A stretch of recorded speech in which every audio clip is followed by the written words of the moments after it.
আপনারা দেখছেন horror world.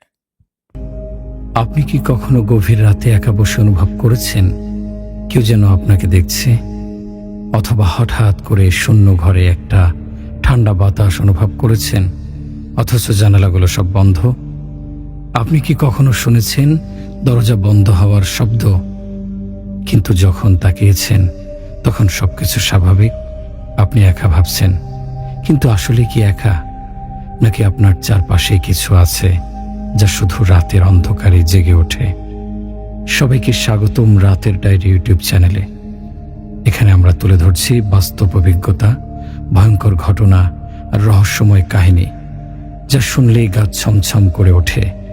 আজকের রাত হতে চলেছে আরো ভয়ঙ্কর, আরো রহস্যময়, কারণ আমরা নিয়ে এসেছি এমন এক গল্প যা শুনলে হয়তো আপনার রাতের ঘুম হারাম হয়ে যাবে।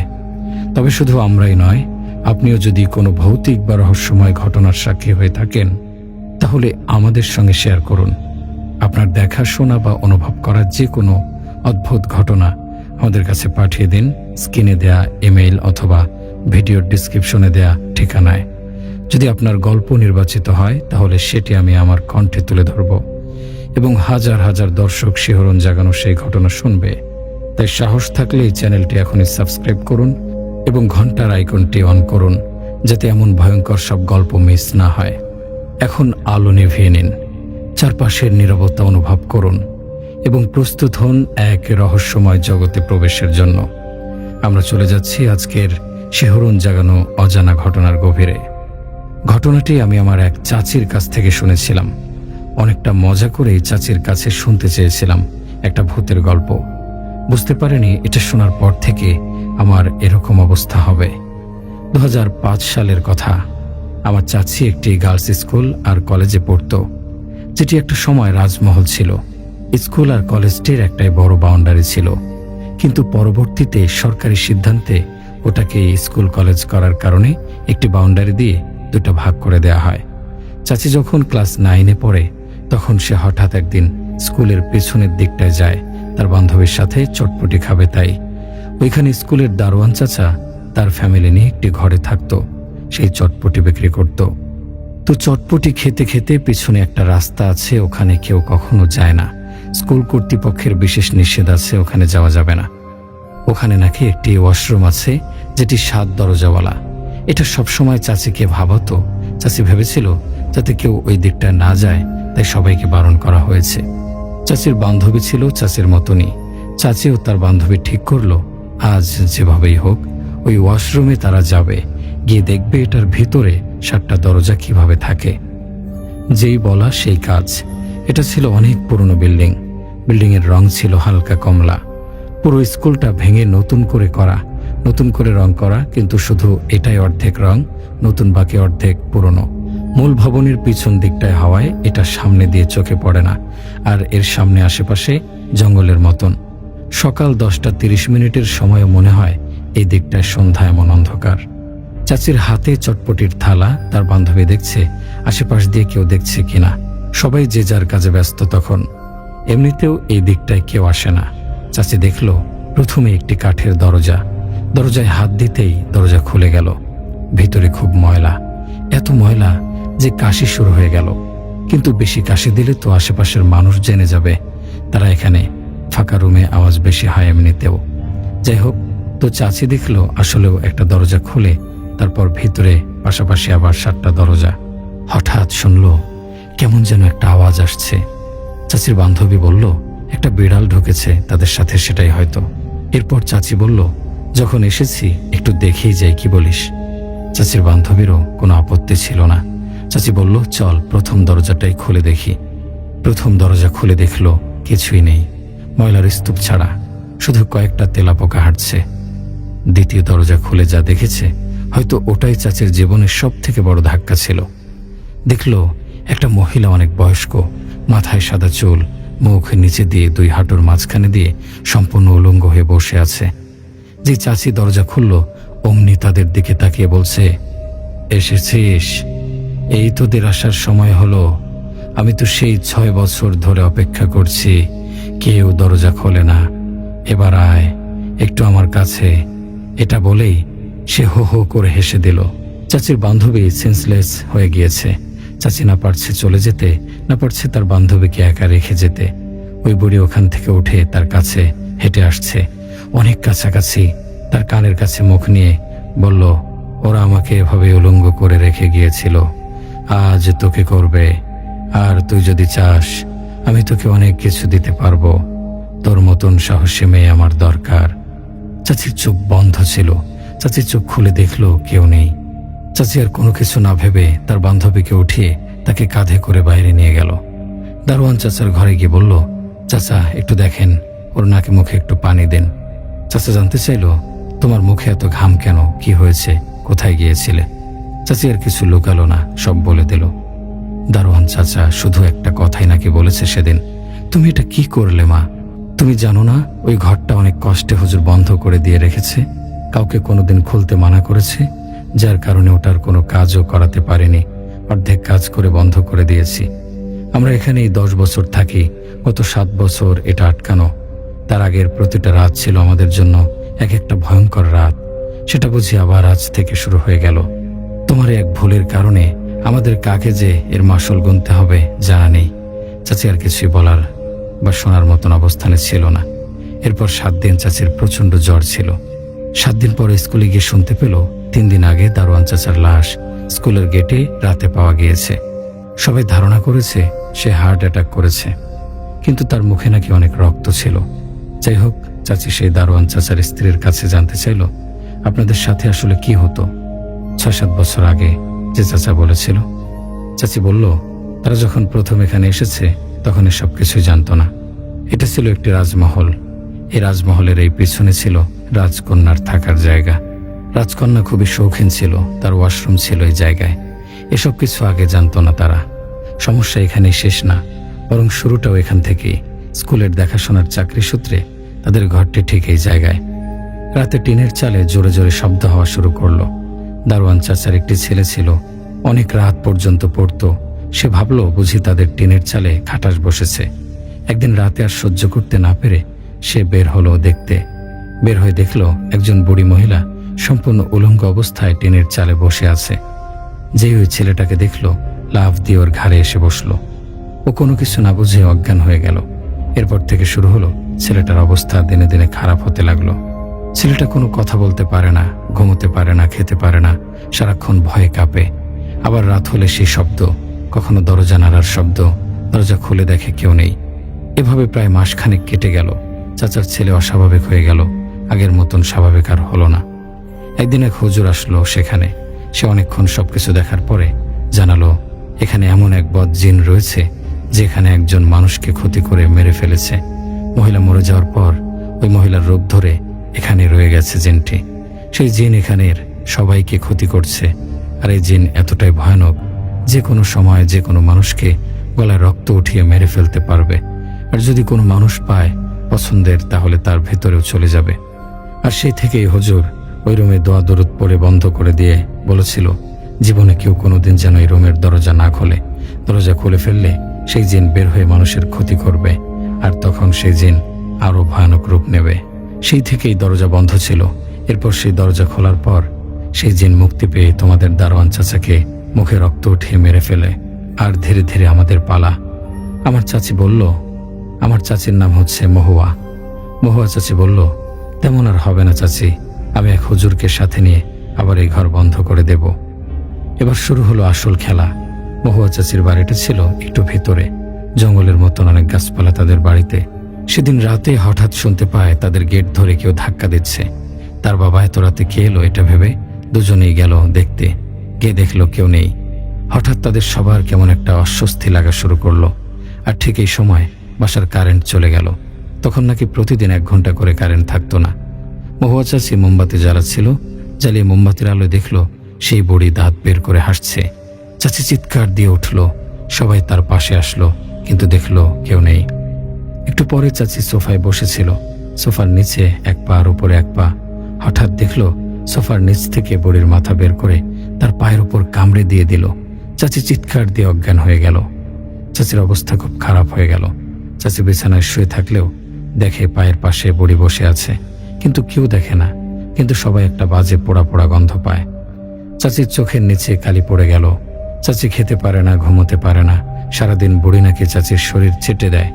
বলতেই আমার সারা শরীর লোম খাড়া হয়ে যাচ্ছে। চাচির সারা শরীরে ঘা হয়ে গেল। অনেক ডাক্তার, অনেক হুজুর আনলো, কেউ কিছু করতে পারলো না। শেষমেশ একজন হুজুর যে ওই ঘরে ঢুকেই ওই বুড়িকে দেখতে পেল, বুড়ির দিকে তাকিয়ে বলল, তুই এখনো বেঁচে আছিস? বুড়ি তার দিকে তাকিয়ে একটা ভেঙচি দেয় আর লাফ দিয়ে চাচির ঘাড়ে গিয়ে বসে। চাচির ঘাড়ে মুখ চাটতে থাকে। হুজুর একটা কথাই শুধু বলছে, চাচির নাকি রক্ত ওই জিন খেয়ে ফেলছে। এরপর ওই জিনের কারণে চাচি খুব অল্প দিনের মাঝে মারা যাবে। হুজুর হঠাৎ কিছু পানি পড়ে দিল আর আল্লাহর কালাম লিখে একটা তাবিজ দিল, যেটা দেওয়ার সাথে সাথে ওই রুম থেকে জিনটা সরে যেতে বাধ্য হলো। আর কিছুতেই জিনটি ওই রুমে ঢুকতে পারল না। এরপর চাচির অবস্থা আগের থেকে ভালো হওয়া শুরু করলো, কিন্তু ওই রুমের বাইরে যাওয়া তার জন্য নিষেধ হলো প্রায় মাসখানেক এর জন্য। ওই রুমেই বন্দি থাকতে হলো, কিন্তু রুমের দরজা জানালা নাকি ঝড় হলে যেমন জোরে জোরে বাড়ি খেত সেভাবে শব্দ হতো। এরপর থেকে শুরু হলো চাচির বাড়ির বাকি সদস্যদের সাথে নানা রকমের ঘটনা। একদিন চাচির মা রান্নাঘরে রান্না করছিল, হঠাৎ শুনল তার রান্নাঘরের শিঙের শব্দ। সেখানে গিয়ে দেখলো শিং দিয়ে ধোঁয়া বের হচ্ছে। একটু ভয় পেয়ে দূরে সরে গিয়ে হঠাৎ একজন মানুষের সাথে ধাক্কা খেলো। পেছনে ফিরে দেখলো উলঙ্গ বুড়ি। এরপর এক রাতে তার বাবা, ভাই সবাই বুড়ি কোনো না কোনোভাবে দেখা দিল। হুজুর বলেছিল এই 1 মাস যেন চাচি কিছুতেই গরুর মাংস না খায়। ঠিক যেদিন 1 মাস পূরণ হবে সেদিন হঠাৎ চাচি রুম থেকে বের হয়ে রান্নাঘরে গিয়ে পাতিল নিয়ে কোনো কারণ ছাড়াই গরুর মাংস ছিল সেটা গিয়ে খেয়ে নিল। খেয়ে অজ্ঞান হয়ে গেল। কেউ জানে না চাচি সেদিন এমন কেন করেছিল, কিন্তু সেই কাজের কারণে আবারও সেই বুড়ি চাচির ঘাড়ে উঠে বসলো। চাচির অবস্থা আবার বেশ খারাপ হয়ে গেল। চাচিকে নাকি ঘুমের ওষুধ দিয়ে ঘুম পাড়িয়ে রাখা হতো। চাচির পাশে বসে সেই বুড়ি নাকি সারাদিন বিড়বিড় করত। চাচি সেই ঘুম অবস্থায় সব কথা শুনতে পেত।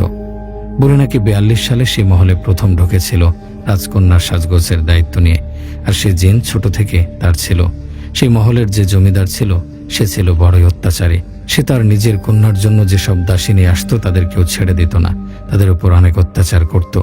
একদিন সব দাসীরা মিলে সিদ্ধান্ত নিল এই অত্যাচারী জমিদারকে শেষ করে দেবে। সে কথা সেই জমিদার টের পেয়ে যায়।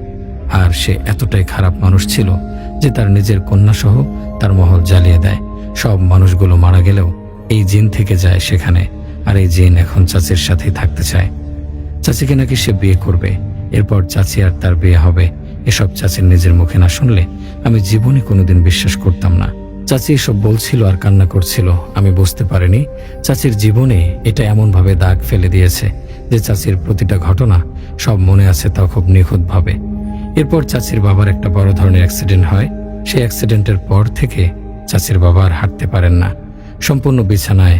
ওদিকে চাচির এই সমস্যা থেকে বের হওয়ার জন্য হুজুর সহ তাদের একটা নদীর পাড়ে যেতে হবে। নদীর মাঝখানে গিয়ে তাদের এই জিনকে মেরে ফেলতে হবে। এরপর চাচির ভাইকে নিয়েই সেখানে যেতে হবে। এটা ছাড়া আর কোনো উপায় ছিল না, কারণ চাচির বাবা একদম বিছানায়। কিন্তু এই যাওয়াতে ছিল প্রচন্ড বাধা। তখন তাদের বাড়ি থেকে নদীতে যেতে প্রায় 2 ঘন্টা বাসে করে যেতে হয়, যেটা ছিল খুবই কষ্টকর। এর মধ্যে চাচির ভাইয়ের সাথে আরেকটা ঘটনা ঘটে যায়, যেটা ছিল আরেকটা রহস্য।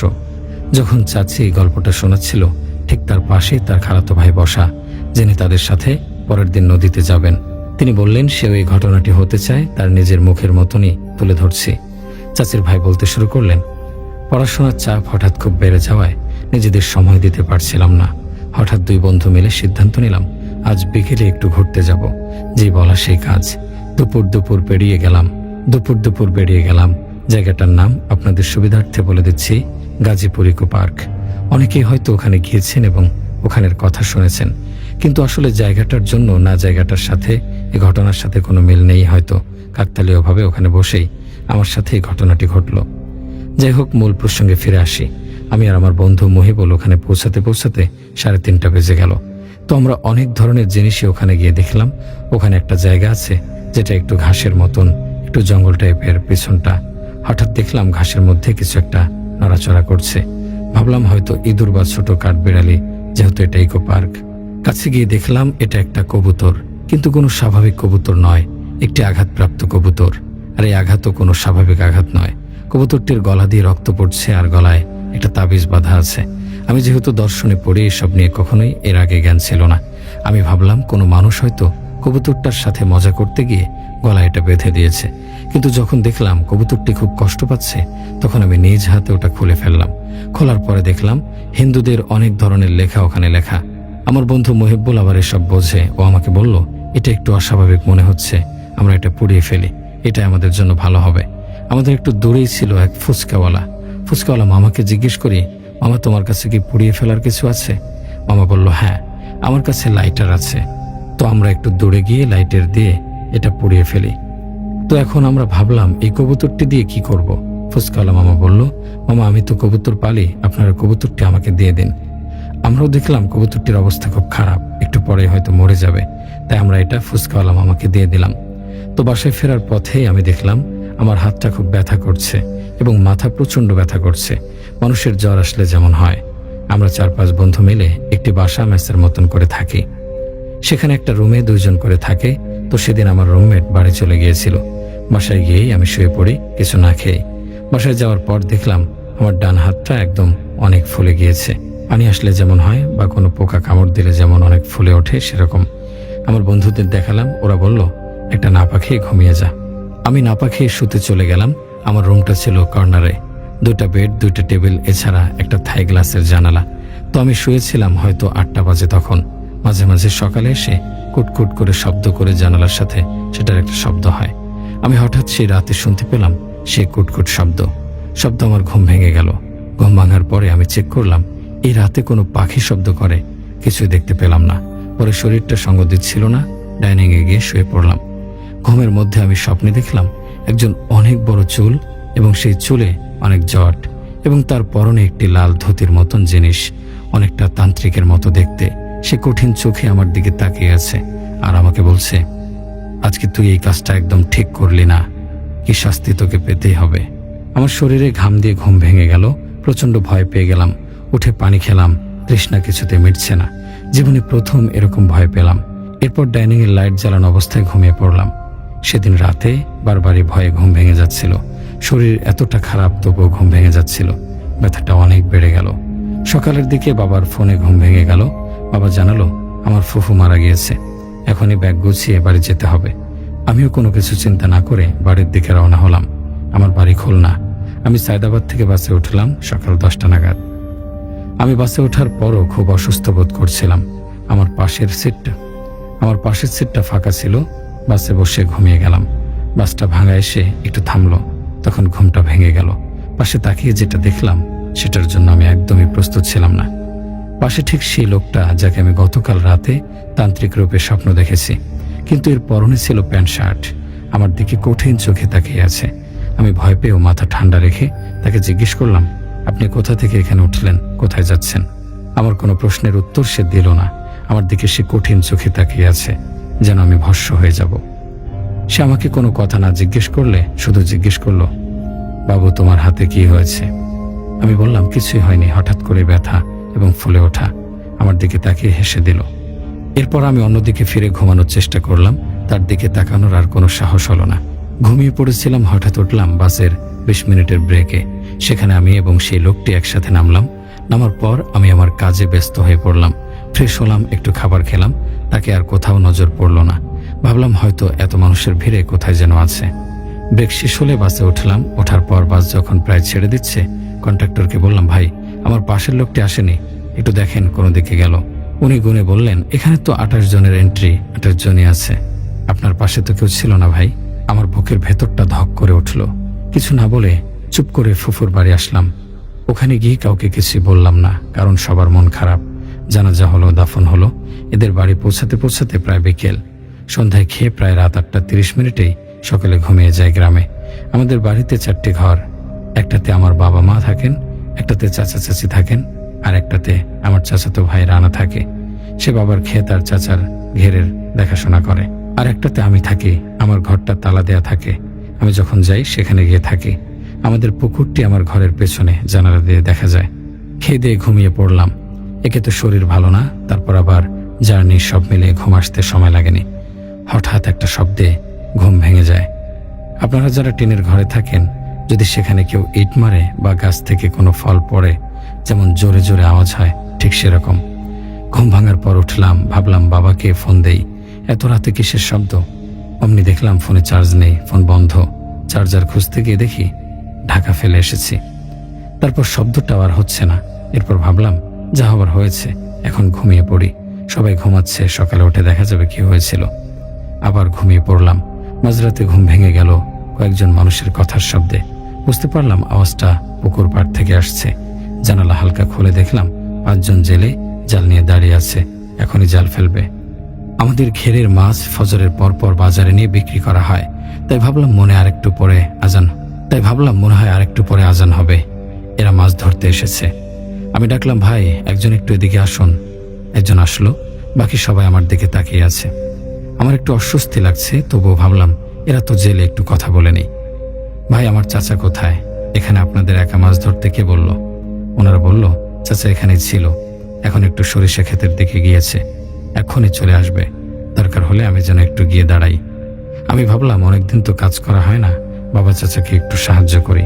ওনারা বলল তাড়াতাড়ি আসুন। আমি একটা হাফ প্যান্ট পরে বের হলাম। 10 মিনিট পরে এখনো চাচা আসেনি, বাবাও না। আমি বললাম এখনো তারা কেন আসছে না? রানা ভাইবা কোথায়? ওনারা বলল আপনি একটু গিয়ে দেখুন শ্মশান ঘাটের ওখানে কোনো সমস্যা হলো কিনা। আমি জিজ্ঞেস করলাম উনি কি ওখানে একা গিয়েছে? তারা বলল সেটা ঠিক জানি না, আপনি চলুন, আমরা আপনার সাথে যাচ্ছি, দেখি কি কিছু হলো নাকি। আগেই বলে রাখি আমাদের সরিষা খেতে যেতে একটি খালের মতন আছে। সেই খালের ওই পারেই শ্মশান ঘাট, যেখানে হিন্দুদের পোড়ানো হয়। তো আমার সাথে যেজন কথা বলছিল সে একটি হারিকেন হাতে এগোচ্ছে। অনেক দূর যাচ্ছি, কোনো আলো নেই, শুধু একটু হারিকেনের আলো। একটু দূরে যেতে জিজ্ঞেস করলাম যে ভাই আপনার বাড়ি কোথায়? হঠাৎ শুনতে পেলাম বলো টঙ্গী। আমার গা শিউরে উঠল, কণ্ঠটা কেমন যেন অন্যরকম। আর টঙ্গী এখানে মানুষের বাড়ি কেন হবে? ওই লোক আমার থেকে একটু পিছনে ছিল। পিছন ফিরে তাকিয়ে দেখলাম কেউ নেই। আমার শরীরের সকল লোম খাড়া হয়ে গেল। সামনে খালের ওই পারে দেখলাম সেই তান্ত্রিক লোকটা। আমি স্বপ্নে তাকে যে কাপড়ে দেখেছিলাম ঠিক সেই কাপড়ে। উনি এক পলকের মাথায় খালের ওপার থেকে এপারে চলে এলো। আমাকে বলল তুই যে কাজটি করলি সেটা ঠিক করলি না, এবার তো সেই শাস্তি পেতেই হবে। সেই শাস্তি তোকে আমি এখন দেব। এরপর আমাকে ধাক্কা দিয়ে সরিষা ক্ষেতের মধ্যে ফেলে দিল। আমার পা টান দিয়ে নিচে শুয়ে ফেললো। এরপর উনি আমার বুকের উপর বসে পড়ল। কিন্তু আশ্চর্যের ব্যাপার হচ্ছে আমার বুকে কোনো ওজন ছিল না। উনি আমার গলা চেপে ধরলো। আমার মনে হচ্ছিল আমার গলা দিয়ে কোনো শব্দ বের হচ্ছে না। এরপর আমার শরীরটাকে উল্টো করে ফেললো। মনে হলো যে আমি কোনো মানুষ না, একটা পুতুল। আমার পা ধরে টেনে নিয়ে যাচ্ছিল আর বলছিল আমার জাদুর উপর শক্তি প্রয়োগ, আজ তুই বুঝবি আমার উপরে বাধা সৃষ্টি করার ফল কি হয়। এরপর খালের উপর দিক দিয়ে একটা খুঁটি বাঁধা ছিল, যেটাতে গরু বাঁধা হয়, যার কারণে ওটা খুব শক্ত। ওটা আমি ধরে ফেলি, কিন্তু বিশ্বাস করুন আমার শরীরে কোনো শক্তি ছিল না, মানসিক শক্তি দিয়েই সব করছিলাম। আমাকে খুব জোরে টানছিল পায়ের দিক দিয়ে। হঠাৎ দেখলাম রানা ভাই আমার দিকে দৌড়ে আসছে। আমার আর কিছু মনে নেই, শুধু শেষবারের মতন তান্ত্রিক লোকটাকে দেখলাম যেন হাওয়াতে মিশিয়ে গেল। সকালে ঘুম ভাঙলো, দেখতে পেলাম আমি আমার খাটে শুয়ে আছি। রানা ভাই আমার পাশে, তাকে জিজ্ঞেস করলাম কি হয়েছিল রাতে। আমার জ্ঞান যাওয়ার পর সে বলল সে ক্ষেত পাহারা দিচ্ছিল, তখন কিছু শব্দে সে দেখার জন্য আসার পর দেখলো আমাকে কিছু একটা টেনে খালের দিকে নিয়ে যাচ্ছে, কিন্তু আমার পায়ের দিকে কেউ নেই। বুঝতে পেরেছিল যে কিছু একটা খারাপ শক্তি এসব করছে। সে সময় মতো না পৌঁছলে হয়তো আমি আর বেঁচে ফিরতে পারতাম না। এরপর বাবাকে পুরো ঘটনা খুলে বললাম। বাবা ইমাম সাহেবের সাথে ব্যাপারটা বলল। তিনি আমাকে একটি তাবিজ আর পানি পড়া খেতে বলল, আর সবসময় দোয়া, জিকির আর 5 ওয়াক্ত নামাজ সময় মতো পড়ার জন্য বলল। আমি যখন জানতে চাইলাম জেলেদের ব্যাপার, তখন ইমাম সাহেব সব খুলে বলল। আসলে সেই কবুতরের গায়ে যে তাবিজ ছিল সেটা ওই তান্ত্রিক কারো ক্ষতির জন্য করেছিল। ওই কবুতরের সাথে যাকে ওই জাদু করা হয়েছে সেই লোক মারা যেত, আর ওই জেলেগুলো ছিল মানুষরূপী জিন, যারা ওই তান্ত্রিকের কথা মতো আমাকে বাড়ি থেকে বের করে সেই জায়গায় নিয়ে যায়। আর ওটাও তান্ত্রিকের রূপ নিয়ে একটি জিন ছিল, যার কারণে আমি ছাড়া কেউ তাকে দেখেনি। আর তার শরীরে কোনো ওজন ছিল না, সে হাওয়াতে মিলিয়ে যেতে পেরেছে। যাই হোক, চাচির ভাইয়ের এই ঘটনাটি পড়ে শোনাতে চেয়েছিলাম, কিন্তু এই দুটির একটি যোগসূত্র রয়েছে যার কারণে এটা বলতে হচ্ছে। পরের দিন তারা রওনা দিল। বাধা আর বাধা। হঠাৎ তারা মাঝপথে দেখল একজন তান্ত্রিক চাচির ভাইটি নাকি হঠাৎ খুব ভয় পেয়ে গেল। কারো বুঝতে অসুবিধা হলো না এটা সেই তান্ত্রিক। এরপর তার নৌকায় উঠে নদীর ঠিক মাঝখানে গেল। হুজুরের দোয়া দরুদ পড়া যতটাই বাড়ছে, নৌকার দোলনই ঠিক ততখানি বাড়ছে।